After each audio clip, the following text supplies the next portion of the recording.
तो class 11th differentiation आज का हमारा टॉपिक है।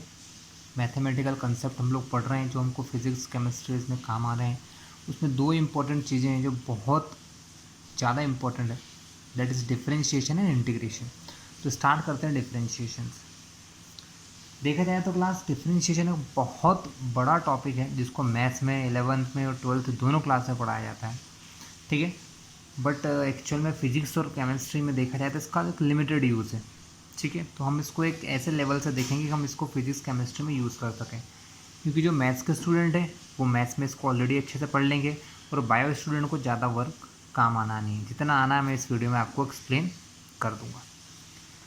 तो क्लास डिफरेंशिएशन का यूज़ कहाँ आता है? तो डिफरेंशिएशन का यूज़ कई जगहों पर आता है। जब हमको बहुत सारी या दो फिज़िकल क्वांटिटीज़ में रेट्स निकालना होते, रेट फाइंड करना होते हैं, तब हमको यूज़ होता है। कभी किसी ग्राफ की स्लोप फाइंड करना होती है, वहाँ इसका यूज़ होता है, ठीक है। और भी बहुत सारे यूजेस हैं, बट हमको ये दो यूज़ सबसे ज़्यादा काम आते हैं फिज़िक्स में।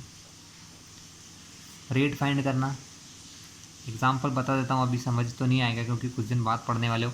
जैसे कि वेलोसिटी की अगर डेफिनेशन देखी जाए तो ये होता है rate of change of displacement का change, rate of change of displacement with respect to time, ठीक है। तो यहाँ पर डिस्प्लेसमेंट के रेट को डिफरेंशिएशन की हेल्प से किया जाएगा। अभी हम वन डायमेंशन मोशन पढ़ेंगे, वहाँ ये समझ में आएगा। तो डिफरेंशिएशन से बात करते हैं। देखिए, डिफरेंशिएशन समझने से पहले हम ये देख लेते हैं कि वेरिएबल्स क्या होते हैं। वेरिएबल, तो क्लास वेरिएबल मीन्स ऐसी टर्म्स जो अलग अलग वैल्यूज़ को यूज़ कर सकती हैं या जिनकी जगह पर हम अलग अलग वैल्यूज़ फाइंड भी कर सकते हैं और रख भी सकते हैं, दैट आर द वेरिएबल। जैसे आपने अभी तक पढ़ रखे हैं अलजेब्रा में एक्स वाई जेड, इस टाइप से, ठीक है। तो फिजिक्स केमिस्ट्री में बहुत सारी ऐसी जगहों पर आप जब पहुंचोगे जहाँ पर कोई भी दो वैल्यूज़ एक दूसरे पर डिपेंडेंट होती हैं। जैसे कॉमन सा एग्जांपल लेता हूँ एरिया का। हम सभी ने देखा है किसी सर्कल का अगर एरिया निकालना हो तो वो डिपेंड करता है उस सर्कल की रेडियस के ऊपर। तो यहाँ पर दो वेरिएबल थिंग्स हो चुकी हैं, there are two variable things. First is radius, क्योंकि रेडियस कम हो सकती है, ज़्यादा हो सकती है, ठीक है, चेंज हो सकती है। और एरिया, एज रेडियस चेंजेस, जैसे जैसे रेडियस चेंज होगी एरिया ऑल्सो चेंजेस।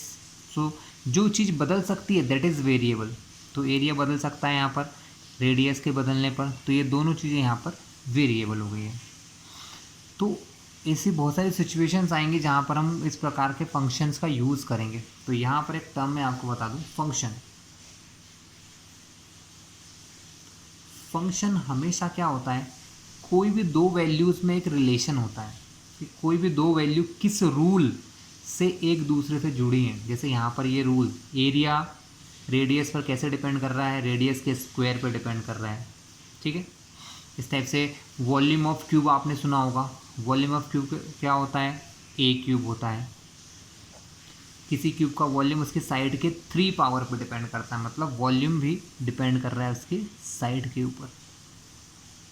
तो फंक्शन में कोई टू वैल्यूज़ होती हैं जिनमें से एक वैल्यू या एक वेरिएबल दूसरे वेरिएबल पर डिपेंडेंट होता है, ठीक है। क्या होता है, डिपेंडेंट। तो यहाँ पर देखा जाए तो टू टाइप्स के वेरिएबल्स हो जाते हैं।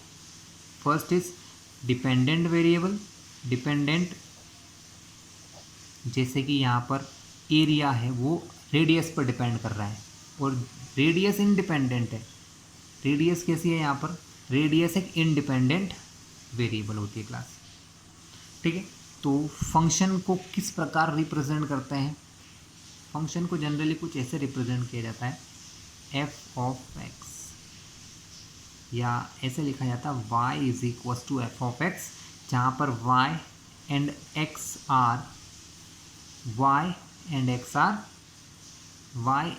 आर वेरिएबल, बट यहाँ पर x जो है वो इंडिपेंडेंट वेरिएबल है एंड y जो x पे डिपेंड करता है, ठीक है। कॉमन एग्जांपल देता हूँ, जैसे y is equals to 6x square या y is equals to E to the power a x, y is equals to log x, ये सब एक प्रकार से फंक्शंस हैं, ठीक है। ये सब चीज़ें जो आप पढ़ रहे हैं क्लास फर्स्ट शॉर्ट में बता रहा हूँ, क्योंकि ये बहुत बड़ी है। मैथ्स में इनके लिए वन पूरे पूरे चैप्टर भरे हुए हैं, लेकिन हम उतना डीप जाने की ज़रूरत यहाँ नहीं है। मैथ्स के स्टूडेंट तो पढ़ ही लेंगे और फिजिक्स केमिस्ट्री में इतना नीड नहीं होती है। सो फंक्शन, ठीक है, इस प्रकार से आपको कुछ फंक्शन देखने को मिलेंगे।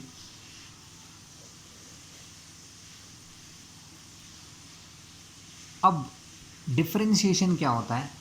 डिफरेंशिएशन का एक बहुत सिंपल सा मीनिंग है, rate of change of dependent variable की वैल्यू में चेंज। कब?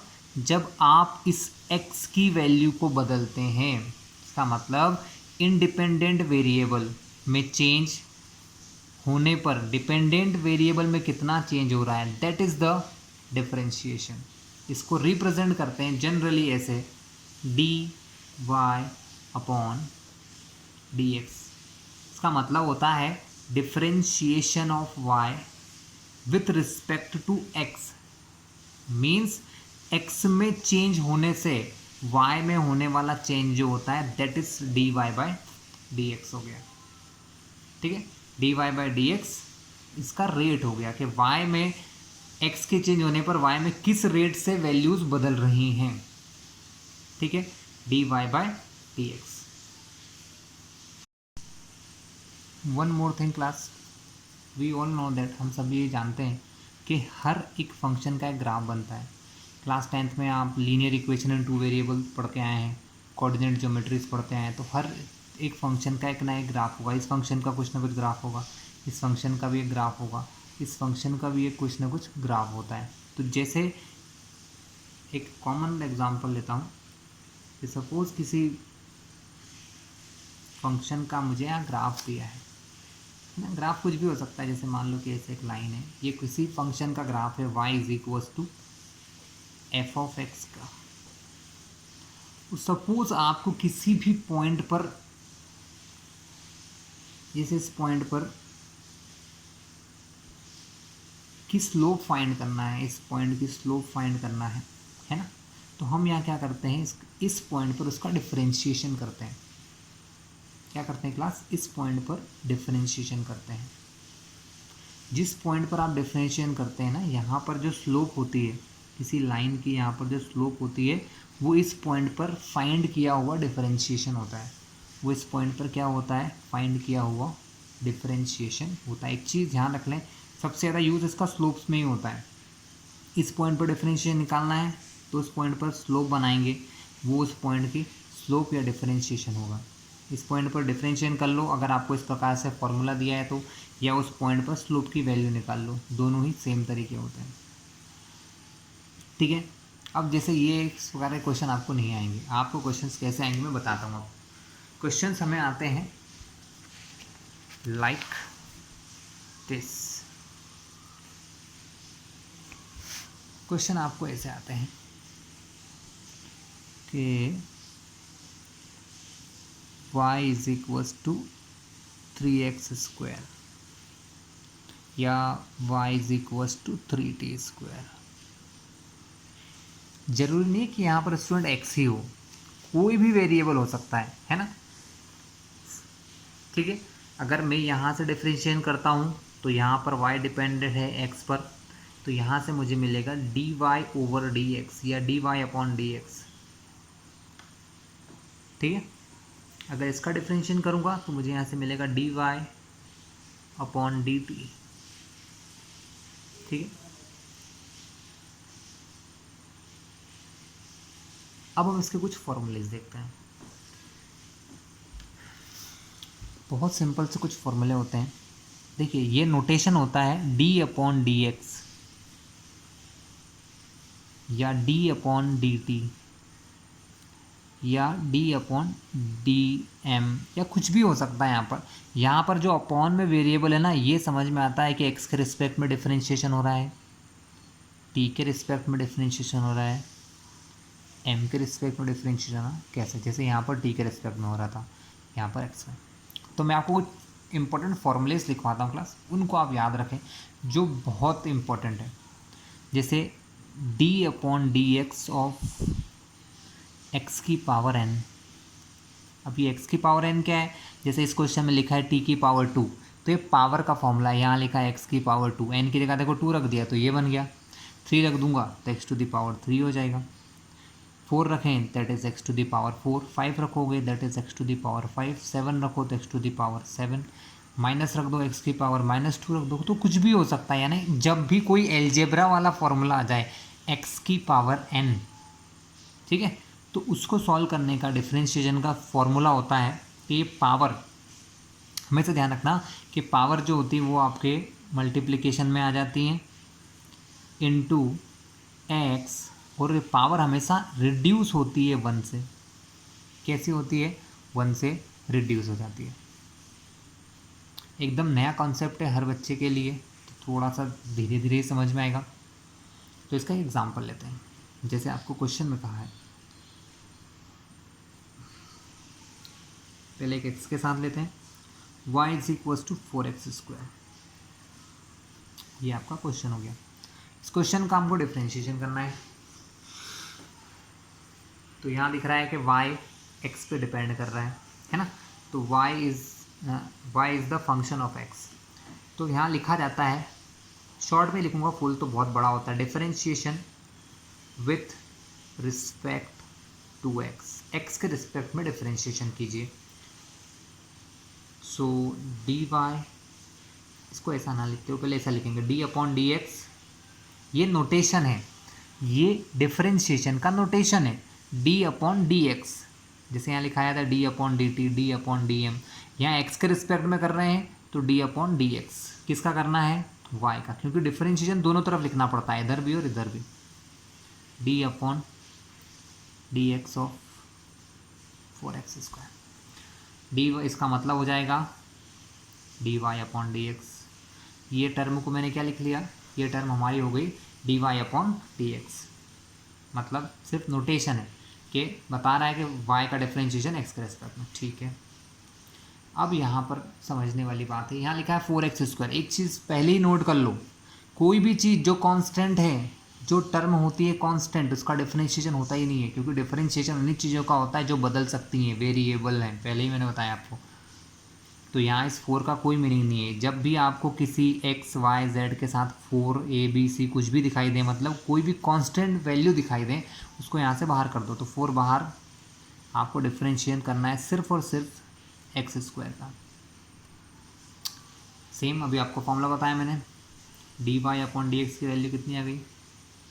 4 तो बाहर है, x की पावर 2, देखो x की पावर n, x की पावर 2, पहले पावर आगे ये n, तो पहले जो भी पावर है वो आगे जाएगी, तो यहाँ पर आ गया 2 आगे, x की जगह x, पावर एक कम 1 रिड्यूस, तो 2 में से 1 पावर माइनस करोगे तो 1 पावर बचेगी। सो dy/dx यहाँ से कितना हो जाएगा? 4 2 = 8, x की पावर 1 को x ही लिखते हैं, तो dy/dx आपका हो गया 8। आई होप आप समझ गए होंगे। एक क्वेश्चन आपको मैं x के अलावा दूसरे फॉर्मेट में देता हूँ, t के फॉर्मेट में, और कुछ और कॉन्सेप्ट जिसमें क्लियर हो जाएंगे। देखिए, सबसे ज़्यादा यूज़ इसका वेलोसिटी, एक्सीलरेशन, ये चीज़ों में फाइंड करने में आएगा इसका। वैसे तो बहुत ज़्यादा एप्लीकेशन है, बट फिर भी अभी कुछ ही दिनों में आ जाएगा, 1-2 दिन में आपको नया वीडियो डालूंगा, उसमें मिल जाएंगे। इसको जनरली डिस्प्लेसमेंट कहते हैं। तो s is the function of t, time का फंक्शन है, 2t² + 4 इस टाइप से। और हमको यहाँ से वेलोसिटी निकालना होती है। तो वेलोसिटी क्या होता है? वेलोसिटी होता है वो डिस्प्लेसमेंट का डिफरेंशिएशन होता है टाइम के रिस्पेक्ट में। तो यहाँ हमको s जो है डिस्प्लेसमेंट, किसी भी बॉडी का एक जगह से दूसरी जगह जाना, वो टाइम पे डिपेंड कर रहा है ना। तो यहाँ पर डिफरेंशिएशन होगा t के रिस्पेक्ट में, तो हम लिखेंगे differentiation with respect to t। तो d/dt, क्योंकि ये तो उसका सिर्फ नोटेशन है, किसका करना है? s का। इधर भी d/dt पहले तो ये ब्रैकेट के अंदर लिख लो इनको पूरा 2t² + 4, इसको तो लिख लेंगे ds/dt, ds/dt।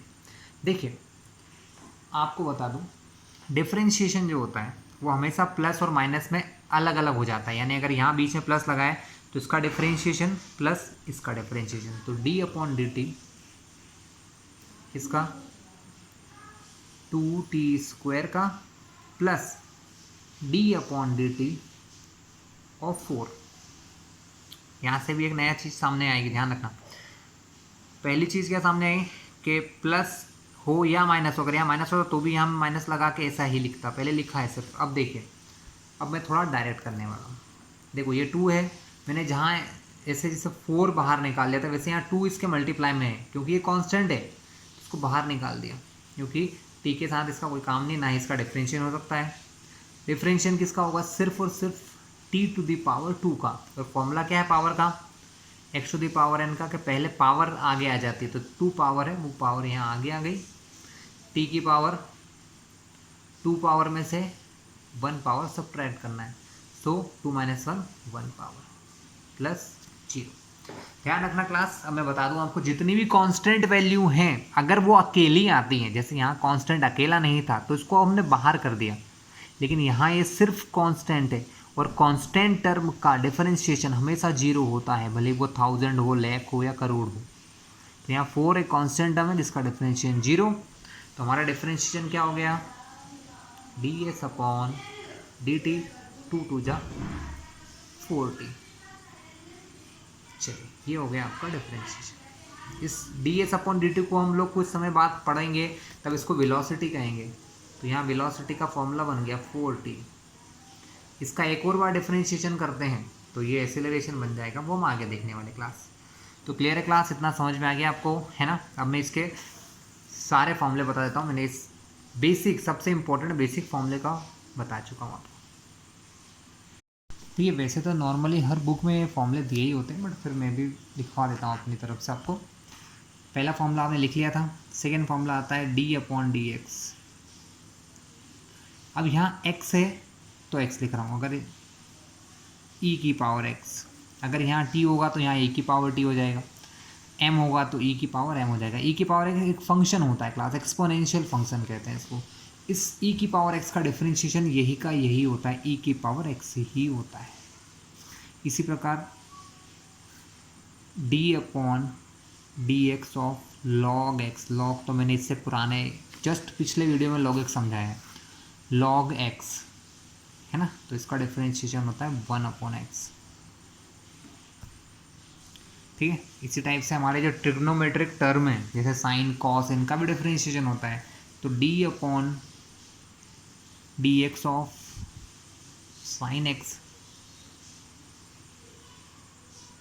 साइन x का जो डिफरेंशिएशन है दैट इज कॉस x, वो होता है कॉस x। इसी प्रकार से अगर d/dx ऑफ अगर कॉस x करेंगे तो that's answer is minus sine x। क्या होता है स्टूडेंट? इसका फॉर्मूला होता है माइनस साइन x। और भी फॉर्मूलेज हैं, आप मैं चाहूँगा अगर बुक से आप देख लें, ठीक है, क्योंकि फॉर्मूले लिखते लिखते हम काफ़ी हो जाएंगे। कुछ इंपॉर्टेंट फॉर्मूलेज मैं आपको बता दूँ, d/dx ऑफ कांस्टेंट टर्म, मतलब मान लो कुछ भी लिख देता हूँ, जैसे a लिख दिया मैंने यहाँ पर, किसी कांस्टेंट टर्म है, कोई भी कांस्टेंट टर्म हो जिसलिए मैंने a लिख दिया है, तो उसका डिफरेंशिएशन हमेशा 0 होगा। ध्यान रखिएगा, कांस्टेंट टर्म का डिफरेंशिएशन 0। ठीक है, इसके अलावा इन्वर्स फंक्शन भी होते हैं क्लास। d/dx एक फंक्शन होता है साइन इन्वर्स x, जैसे साइन x होता है ना, वैसे एक इन्वर्स फंक्शन भी होते हैं साइन के, साइन इन्वर्स x, इसका भी डिफरेंशिएशन होता है 1/√1 - x²। ठीक है, तो ये कुछ बेसिक्स फॉर्मूलेज मैंने आपको बता दिए हैं। एक और फॉर्मूला मुझे याद आ रहा है तो बता देता हूँ, d/dx ऑफ a⁻x, इसका आंसर भी वही होता है a⁻x log a। ठीक है, ये एक और फॉर्मूला मैंने आपको बता दिया है। ये फॉर्मूलेज आपको कहीं ना कहीं यूज़ आने वाले हैं डिफरेंशिएशन में। ठीक क्लास। इसी प्रकार साइन इनवर्स एक्स होता है, वैसे ही cos inverse X, tan inverse X, ऐसे फॉर्मूलेस हैं, बट मैं चाहता हूँ बुक्स में आप फॉर्मूले देख लें, है ना, क्योंकि कहीं ना कहीं आपको जहाँ यूज़ आएंगे मैं बता ही दूंगा, बाकी सबकी बुक्स में यही होते हैं फॉर्मूले सारे। चलिए, तो अब हम देख लेते हैं कुछ और एग्जाम्पल जिससे आपको ये थोड़ा सा डिफरेंशिएशन आसान लगे। कोई कठिन टर्म नहीं है क्लास, इजी टर्म से है सब, डिफरेंशिएशन, इंटीग्रेशन। चलिए, लेट्स टेक सम एग्जाम्पल। कभी कभी डायरेक्ट आपसे क्वेश्चन पूछ लेते हैं, या डायरेक्ट नहीं पूछें तो लिख देते हैं differentiation with respect to X या differentiation with respect to Y. एक कॉमन क्वेश्चन लेता हूँ, X to the power 3 2x square 2x plus 1, इस पूरे फंक्शन का या इस पूरे स्टेटमेंट का हमको डिफरेंशिएशन करना है क्लास। ये प्रैक्टिस टाइप के क्वेश्चन, तो प्रैक्टिस में आपको दिया रहता है। इसके इक्वल में कुछ नहीं दिया, आप सोच रहे होंगे, तो आप चाहो तो इसको लिख सकते हो y, नहीं लिखो तो भी काम हो जाता है। मतलब मैंने मान लिया y is equal to x cube plus 2x square plus 2x plus 1, ये फंक्शन हो गया। x के रिस्पेक्ट में डिफरेंशिएशन करना है, so differentiation with respect to x लिख दिया आपने, बस d upon D X of y, यहाँ भी लिखा d अपॉन डी एक्स, जितने भी टर्म्स है सब लिख दो, x cube 2x square 2x plus 1। अभी मैंने आपको क्या बताया था क्लास, कि ये जो डिफरेंशिएशन है ये टर्म प्लस और माइनस से अलग अलग हो जाती है। मतलब आपको यहाँ हर टर्म का डिफरेंशिएशन करना है, एक्स क्यूब का भी, इसका भी, इसका भी। तो पहले इसको एक बार लिख लें, सीख लेते हैं। D upon D X, X cube का, D upon D X 2x square का, plus D upon D X 2x का, plus D upon D X 1 का। कितना क्लियर है? चलिए आगे चलें। सो अब ये टर्म तो ऐसी एज इट इज आ जाएगी, डी वाई डी एक्स। यहाँ अभी आपको फॉर्मूला बताया था, पहले x to the power n है, पावर आगे तो 3 आगे, एक्स पावर एक कम कर दो स्क्वायर। जब आप ये कर देते हैं तो ये डी अपॉन डी एक्स को हटा दिया जाता है, प्लस यहाँ पर पावर 2 आगे आएगा, यहाँ पहले से 2 लिखा है, तो 2 इंटू 2 तो 2 2 जा 4, यहाँ है एक्स, पावर को एक कम किया, 2 में से एक पावर कम किया तो बच्ची एक पावर, 1 पावर को कभी लिखते हैं नहीं, तो ये हो गया 4x प्लस। अब एक टर्म में आपको डायरेक्टली याद करने को कहूँगा, है ना, चाहो तो समझा भी दूंगा, बट पहले देख लो डायरेक्ट। 2, ये जो x होता है ना, कभी अगर अकेला x है तो उसका डिफरेंशिएशन 1 होता है, तो 2 इसका डिफरेंशिएशन 1, 1 कैसी है कांस्टेंट टर्म, तो डिफरेंशिएशन 0। तो फाइनल आंसर क्या हुआ, 3x square plus 4x plus 2। Clear है? हाँ, यहाँ मैं आपको बता रहा था कि x का डिफरेंशिएशन 1 क्यों होता है, इसलिए होता है क्लास, यहाँ सॉल्व करते हैं। डिफरेंशिएशन 1 इसलिए होता है स्टूडेंट, क्योंकि अभी हमने क्या देखा कि पहले जैसे x की x है तो इसकी पावर 1 होगी, जब आप डिफरेंशिएशन करोगे तो पावर आगे आती है, तो मैंने पावर को आगे लिखा 1, है ना। अब पावर को एक कम कर दो, तो अगर x की पावर 1 में से 1 माइनस कर दूंगा तो x की पावर 0 हो जाएगी, और किसी भी टर्म की पावर 0 होना मतलब 1, यानी फाइनली इसका आंसर क्या आएगा 1। तो इसलिए आप इसको याद कर लो कि भाई जहाँ कभी भी x आया तो उसका 1 हो जाएगा, ठीक है। t आया तो t के रिस्पेक्ट में t का कर रहे हो तो t का 1 हो जाएगा, ठीक है। तो ये एक और एग्जाम्पल हमने देख लिया। चलिए एक और एग्जाम्पल देखते हैं student, s is equals to E to the power t plus sine t, ठीक है। तो फिर बता दो क्लास, डिफरेंशिएशन एक ऐसी चीज़ है जिस पर फोकस करिएगा आप लोग, क्योंकि अगर आपने इसको नहीं किया तो आपको बहुत सारी चीज़ें फिर रटना पड़ेंगी, और रटने से फिजिक्स केमिस्ट्री आता नहीं, ठीक है। इसलिए इसको समझ लीजिए अच्छे से।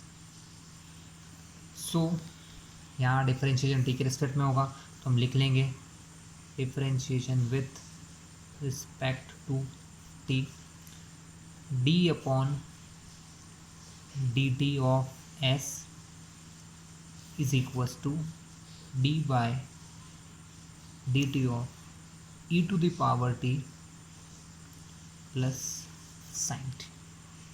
क्लियर? ये तो हो गया हमारा d s upon d t, but यहाँ पर भी वही होगा, पहले प्लस और वो है, हम लिख लेते हैं D upon d t of e to the power T plus D upon d t of sine t. चलिए क्लास, नाउ अभी आपको मैं कुछ फॉर्मूलेस दिखाए थे, वहीं से इनका यूज़ होगा। E to the power T का डिफरेंशिएशन सेम होता है E to the power T, plus sine T का डिफरेंशिएशन होता है कॉस टी। तो साइन टी के प्लेस में मैंने क्या लिख दिया स्टूडेंट? Cos T. और ये हो गया आपका सॉल्व, सिंपल है, कोई इशू नहीं है। तो शायद आपको समझ आ गया होगा, वेरी इजी। चलिए अब आपको इसमें मैं एक न्यू फॉर्मूले पे लेके चलता हूँ जिसको कहते हैं प्रोडक्ट फॉर्मूला, जो कभी कभी आपको आ जाता है। तो what is the product formula? Product का फॉर्मूला मतलब ये है कि जैसे ये एक फंक्शन था स्टूडेंट, मैंने बताया कि ई की पावर टी एक फंक्शन है, कॉस टी ये फंक्शन है। अगर ये वैल्यू अभी देखा ना प्लस में आई है, अगर ये मल्टीप्लाई में आ गई तो इसके लिए डिफरेंट फॉर्मूला हमको यूज़ करना पड़ेगा।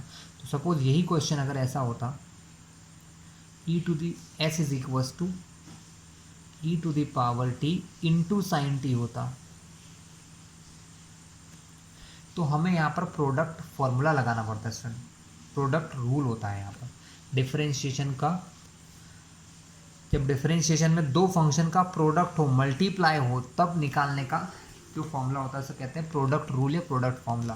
तो फॉर्मूला क्या होता है? फॉर्मूला बहुत ईजी होता है। हम यहाँ पर नाम दे देते हैं फर्स्ट फंक्शन, सेकेंड फंक्शन। तो हम किसी भी एक फंक्शन को हम बाहर रखते हैं डिफरेंशिएशन से। मान लो मैंने पहले फंक्शन को डिफरेंशिएशन से बाहर रखा और डिफरेंशिएशन करेंगे हम किसका? सेकेंड फंक्शन का, ठीक है। प्लस जब आपने पहली बार फर्स्ट को बाहर रखा, तो जब आपने प्लस किया तो सेकेंड टाइम में सेकेंड फंक्शन को बाहर रखेंगे और जो पहला फंक्शन था हमारा, हम उसका डिफरेंशिएशन कर देंगे, बस और कुछ भी नहीं। बहुत सिंपल सा कंसेप्ट है कि एक बार फर्स्ट फंक्शन को बाहर रखा, डिफरेंशिएशन ऑफ सेकेंड, फिर सेकेंड को बाहर रखा, डिफरेंशिएशन ऑफ फर्स्ट। चलिए यहाँ पर ये अप्लाई करते हैं, देखिए सेम जगह पर अप्लाई करते हैं। अब ये इधर D s upon d T आप समझ गए होंगे, लिखना सीख गए होंगे, आप लिखते रहना। यहाँ पर पहले किसी को भी बाहर, कोई ज़रूरी नहीं है इस फॉर्मूले को अगर उल्टा भी लगा दो कि इस तरफ वाली चीज़ को पहले इधर रखे, यानी पहले सेकंड को बाहर रखे फिर फर्स्ट का करो, कोई फ़र्क नहीं पड़ता। तो हमने पहले इस ई की पावर टी को बाहर रखा डिफरेंशिएशन से, into D upon d T किसका करना है? साइन टी का। तो ये हो गया साइन टी, प्लस इस बार हमने फर्स्ट को बाहर रखा तो अब सेकंड को बाहर रखना पड़ेगा, तो साइन टी इंटू में d upon d t of e to the power t, ठीक है। बहुत सिंपल सा कंसेप्ट है, आंसर आ गया। ई की पावर टी का आंसर क्या रहेगा? क्योंकि बाहर है, कुछ करना ही नहीं है। जो टर्म डिफरेंशिएशन से इस तरफ होंगी उसी का करेंगे, इस तरफ वाले को नहीं करना है। तो ई की पावर टी बाहर रखा, साइन टी का डिफरेंशिएशन कॉस टी, प्लस इस बार साइन टी बाहर है तो इसका कोई यूज़ नहीं है, साइन टी बाहर, e to the power T का answer e to the power t है। अब यहाँ से एक काम हो सकता है, इन दोनों टर्म में से ई की पावर टी कॉमन आ सकता है। सो ठीक है, तो ये आपको प्रोडक्ट रूल मैंने समझा दिया। ये फॉर्मूला याद रखिएगा, है ना। जब भी प्रोडक्ट आए तो डिफरेंशिएशन ऑफ फर्स्ट या डिफरेंशिएशन ऑफ सेकंड, है ना, किसी भी एक टर्म को बाहर रखो, फर्स्ट को बाहर रखा, सेकंड का डिफरेंशिएशन, प्लस सेकंड को बाहर रखा, फर्स्ट का डिफरेंशिएशन। ठीक, यहाँ पर हमने फर्स्ट को बाहर रखा, सेकंड का डिफरेंशिएशन करा, d upon d t sine T का कॉस हो गया, फिर सेकंड को बाहर रखा, फर्स्ट का डिफरेंशिएशन किया, ई की पावर टी का डिफरेंशिएशन ई की पावर टी किया। तो क्लास ये था हमारा प्रोडक्ट रूल, ठीक है। इस प्रोडक्ट रूल के एप्लीकेशन भी और जहाँ जहाँ क्वेश्चन आएंगे अपन लोग करते रहेंगे। क्लास आपने प्लस देखा, माइनस देखा, मल्टीप्लाई देखा, तो फिर डिवाइड का भी कुछ रूल होता होगा, है ना। तो हम डिवीज़न फॉर्मूले पे चलते हैं। क्या होता है डिवीज़न फॉर्मूला? पहले क्वेश्चन लेते हैं। S is equals to cos t divided by 1 plus sine t. मान लो ये आपका कोई फंक्शन आ गया, ऐसा क्वेश्चन आ गया आपको, तो आप क्या करेंगे, तो यहाँ पर अब लगेगा डिवाइड फार्मूला क्लास। जैसे आपने डिफरेंशिएशन देखा था, सॉरी मल्टीप्लिकेशन फार्मूला देखा था, उसी प्रकार हम यहाँ पर डिवीज़न फार्मूला देखेंगे। डिवीज़न फार्मूले में वही फंक्शन तरीका यूज़ होगा, डिवीज़न फॉर्मूला। बहुत आसान कॉन्सेप्ट स्टूडेंट। देखो यहाँ पर इसको फर्स्ट फंक्शन नाम दे रहा हूँ मैं, और इसको दे रहा हूँ यहाँ सेकेंड, सिर्फ 1 और 2 लिख रहा हूँ, आप समझ जाइएगा। तो पहले क्या होता है, अपॉन यानी सेकेंड फंक्शन, जो अपॉन का फंक्शन है उसको मैंने बाहर रखता हूँ, और डिफरेंशिएशन करते हैं न्यूमरेटर का, मतलब फर्स्ट फंक्शन का। देखो मल्टीप्लाई था, बीच में प्लस लग रहा है, यहाँ हो रहा है डिवाइड, तो यहाँ लगेगा फंक्शन में माइनस। अब फर्स्ट फंक्शन बाहर, डिफरेंशिएशन ऑफ सेकेंड यानी अपॉन वाले फंक्शन का। बस एक न्यू चीज़ यहाँ पे आती है कि डिवाइड में सेकेंड फंक्शन का स्क्वायर हो जाता है, यानी जो अपॉन में वैल्यू है ना, इसका हमेशा स्क्वायर होगा, कुछ डिफरेंशिएशन नहीं होना, डायरेक्टली हम इसका स्क्वायर करते हैं। चलिए इस क्वेश्चन के लिए इस फॉर्मूले को लगाते हैं। इधर क्या होगा, इधर हो जाएगा ds/dt, आप समझ ही गए होंगे इतनी देर में। यहाँ पर फॉर्मूला लगाएंगे, सेकेंड फंक्शन बाहर, तो सेकेंड क्या है 1 + sin t, d/dx किसका करना है, फर्स्ट फंक्शन यानी कि cos t का, माइनस फर्स्ट फंक्शन बाहर यानी कि cos t बाहर, into d/dx of second function यानी कि 1 + sin t। कोई इशू है, नहीं होना चाहिए। चलिए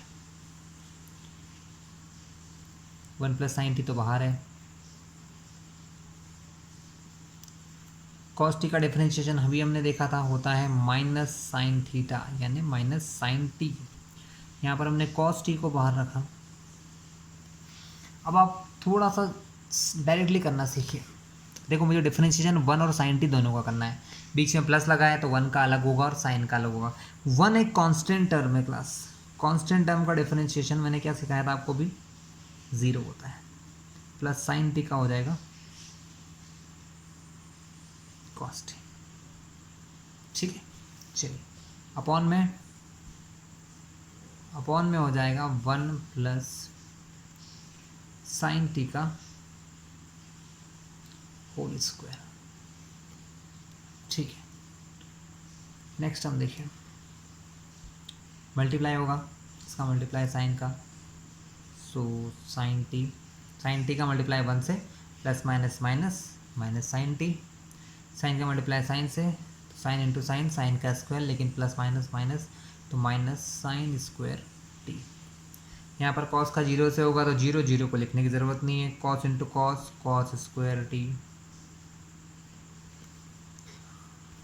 ठीक है, प्लस माइनस माइनस अपॉन में 1 + sin t का होल स्क्वायर। देखा जाए तो डिफरेंशिएशन तो यहाँ तक हो गया है स्टूडेंट आपका, है ना, बट अब कुछ ट्रिग्नोमेट्रिक टर्म हम यूज़ कर सकते हैं। डिफरेंशिएशन वाला पार्ट ख़त्म, जो करना था कर गया, उसको सिंपल करना है।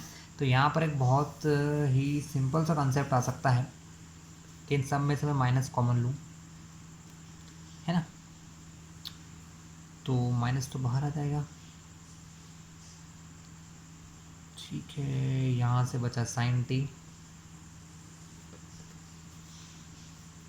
ये लिखा है -sin square t minus cos square t। अब इस टर्म को मैं थोड़ा सा यहाँ बता देता हूँ क्योंकि स्पेस का थोड़ा सा इश्यू था इसलिए। तो sin square t cos square t, इन दोनों टर्म में से अगर माइनस कॉमन चला जाएगा तो अंदर क्या बचेगा, sin square t plus cos square t। समझने की कोशिश कीजिए, cos स्क्वायर t, देखो यहाँ से माइनस बाहर ले लिया मैंने ये, तो क्या बचेगा sin square plus cos square. Sine square plus cos square 10th में पढ़ के आए हो, क्या होता है 1 होता है, तो इन दोनों की जगह मैंने यहाँ लिख दिया +1, अपॉन में क्या है 1 + sin t का होल स्क्वायर। ऊपर भी तो देखो 1 + sin t है, बस sin t + 1 लिखा है, तो 1 + sin t, नीचे 1 + sin t का स्क्वायर, एक पावर से एक पावर कट जाएगी, तो अल्टीमेटली हमारा आंसर आ जाएगा। ऊपर तो कुछ नहीं बचा, तो माइनस तो बाहर है, माइनस की जगह 1 और अपॉन में 1 प्लस साइन टी। ये तो खैर मैंने बताया कि बात का मैथमेटिकल टर्म में हम लोग 10th में खूब करके आए हैं, बट डिवीज़न फॉर्मूला इंपॉर्टेंट है क्लास, इसको ध्यान रखिएगा। चलिए स्टूडेंट, नेक्स्ट केस है हमारा फंक्शन ऑफ फंक्शन का। क्या होता है फंक्शन ऑफ फंक्शन? देखिए अभी तक हमने जो भी फॉर्मूले पढ़े ना वो ऐसे पढ़े हैं, जैसे साइन एक्स पढ़ा, लॉग एक्स पढ़ा, ई की पावर एक्स पढ़ा, है ना। अब अगर इन फंक्शन में यहाँ एक्स के प्लेस पे एक्स को छोड़ के अगर कुछ भी आ गया तो वो फंक्शन ऑफ फंक्शन हो जाता है क्लास। क्या हो जाता है? Function of function. जैसे यहाँ पर मैंने लिख दिया ई की पावर 4x, इसको लिख दिया लॉग के अंदर लिख दिया साइन एक्स। लॉग के अंदर एक्स होना चाहिए, एक्स को छोड़ के कुछ भी आया तो वो एक फंक्शन ऑफ फंक्शन है, ठीक है। साइन एक्स लिखा है, इसको लिख दिया साइन 3x, तो ये फंक्शन ऑफ फंक्शन हो जाता है। बहुत आसान काम है क्लास, कोई विशेष काम नहीं है ना। देखते हैं, मैं आपके सामने एक क्वेश्चन लेता हूँ, उस क्वेश्चन के साथ ही वीडियो भी ख़त्म करेंगे और ये जो ये नेक्स्ट कॉन्सेप्ट है इसको भी समझ लेंगे। अगर s इज इक्वल्स टू लिखा है log साइन 4x, तो इसमें 3 फंक्शन और फंक्शन है, ठीक है। log के अंदर क्या होना चाहिए? x, क्या है? साइन x, ठीक है। तो पहले तो इसको हमको पता है इसे फंक्शन ऑफ फंक्शन लगाना है, तो हमने लिख दिया पहले तो differentiation with respect to x। बहुत इजी कॉन्सेप्ट है क्लास।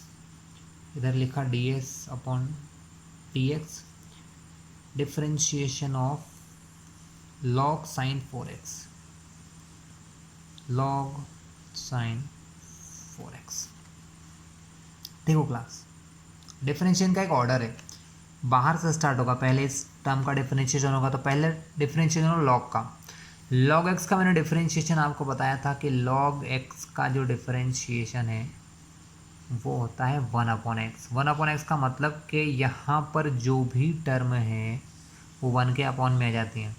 तो यहाँ लिखा है log के अंदर साइन 4x, तो इसका आंसर होगा 1/साइन 4x। कोई प्रॉब्लम? बिल्कुल नहीं, क्योंकि log के अंदर जो आया वो 1 के अपॉन में गया। log के अंदर साइन 4x था, 1 के अपॉन में चला गया। अब बात यह है कि भाई log के अंदर x नहीं था, इसका मतलब अंदर जो भी टर्म है ना उसका डिफरेंशिएशन होगा, तो इनटू, अब मल्टीप्लाई करके ये जो अंदर टर्म थी इसका भी डिफरेंशिएशन कर दो x के रिस्पेक्ट में, तो फिर से लिखो into D upon D x. अब किसका होगा? log का तो हो गया, तो अंदर वाली टर्म साइन 4x का। तो बहुत इंपॉर्टेंट कॉन्सेप्ट है। क्लियर हुआ आपको? पहले log का किया, ठीक है, log के अंदर जो भी है वो अपॉन में, ठीक है, लेकिन इनटू में डी/ds करना है साइन 4x का। चलिए 1/साइन 4x, तो आंसर पहले से ही है। साइन का क्या है साहब? साइन का आंसर है कॉस, साइन का डिफरेंशिएशन कॉस, तो साइन का डिफरेंशिएशन कॉस, अंदर जो भी है वो लिख दो, तो यहाँ लिख दिया cos 4x इनटू में cos 4x। लेकिन हमने क्या देखा कि भाई ये साइन के अंदर x है, तो अगर x को छोड़ के और कुछ है, जैसे यहाँ आ गया 4x, तो फिर से डिफरेंशिएशन होगा, लेकिन अब किसका होगा? जो साइन के अंदर लिखा है, तो अब होगा डिफरेंशिएशन 4x का, तो into D upon D X of 4x। ये टर्म चलती जाती है क्लास।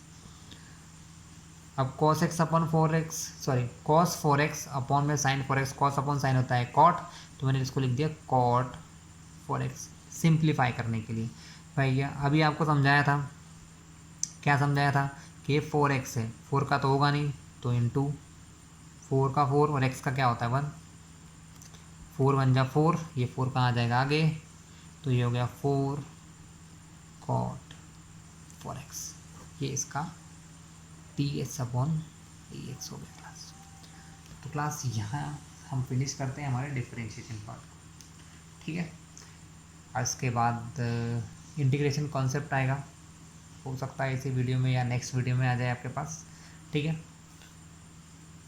आप आपकी बुक में ऐसे जितने भी अननोन क्वेश्चन हैं, एग्जाम्पल है तो एग्जाम्पल को भी करके देखें, और जो न्यू क्वेश्चन है, मतलब जिनको सॉल्यूशन आपकी बुक्स में नहीं दिया उनको भी सॉल्व करके देखें, क्योंकि इसकी जितनी प्रैक्टिस करोगे उतना आगे आपको डिफरेंशिएशन में, सॉरी वेलोसिटी, एक्सेलरेशन, वहाँ आपको इसका बेनिफिट मिलने वाला है। ठीक है, एक और बात बता दें कि इस टर्म का फिर से डिफरेंशिएशन हो सकता है, उसको कहते हैं सक्सेसिव डिफरेंशिएशन। कि अगर इस टर्म का ds अपॉन dx का एक बार और डिफरेंशिएशन कर दिया जाए, differentiation with respect to x, एक बार फिर से वन मोर टाइम, तो क्या होगा यहाँ पर ये होगा स्टूडेंट कि इसको फिर से ऐसा लिखा जाएगा d अपॉन dx ऑफ, किसका करना है अब पूरे ds अपॉन dx का करना है।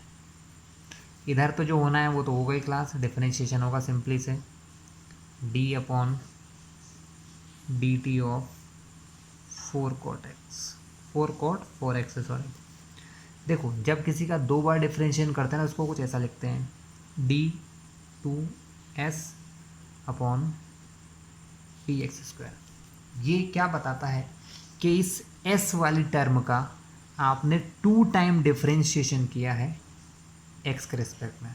एक बार पहले किया तो ये आंसर आया, अब एक बार और कर रहा हूँ तो आंसर तो इधर तरह आएगा। ये तो सिर्फ लिखा है, तो इसका फिर से डिफरेंशिएशन करोगे तो 4 का तो 4 ही भाई।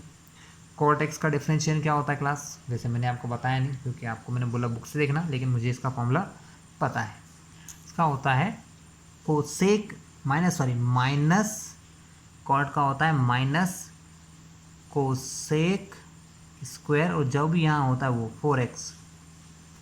ठीक है, मैंने क्या बताया था भाई, अंदर 4x है तो into D upon d t of 4x, और इस 4x का भी डिफरेंशिएशन फिर से करेंगे। इस टर्म को लिखने की ज़रूरत नहीं है, तो यहाँ 4x का डिफरेंशिएशन फिर से क्या होगा स्टूडेंट, 4 हो जाएगा। जो यहाँ आया था देखो ये 4 आ गए, 4 इंटू 1 करके, तो 4 4 जा 16 कोसेक स्क्वायर 4x। तो ये एक टर्म और समझ लिया आपने, डबल डिफरेंशिएशन। ऐसा ट्रिपल भी होता है ना, जितना आपको ज़रूरत है उतना करते जाओ, लेकिन डबल में भी अपना काम हो जाएगा। ठीक है, डबल डिफरेंशिएशन का यूज़ एक्सेलरेशन में होता है ना, तो वो तो खैर आगे आएगा तो ये हम पढ़ेंगे, अभी से बताने से कोई फ़ायदा नहीं। चलिए क्लास, तो आज का वीडियो यही एंड करते हैं। ठीक है, अगर आपको वीडियो ठीक लगे तो अपने दोस्तों से भी शेयर करें, जिससे कुछ लोगों को और नॉलेज मिले। ठीक है।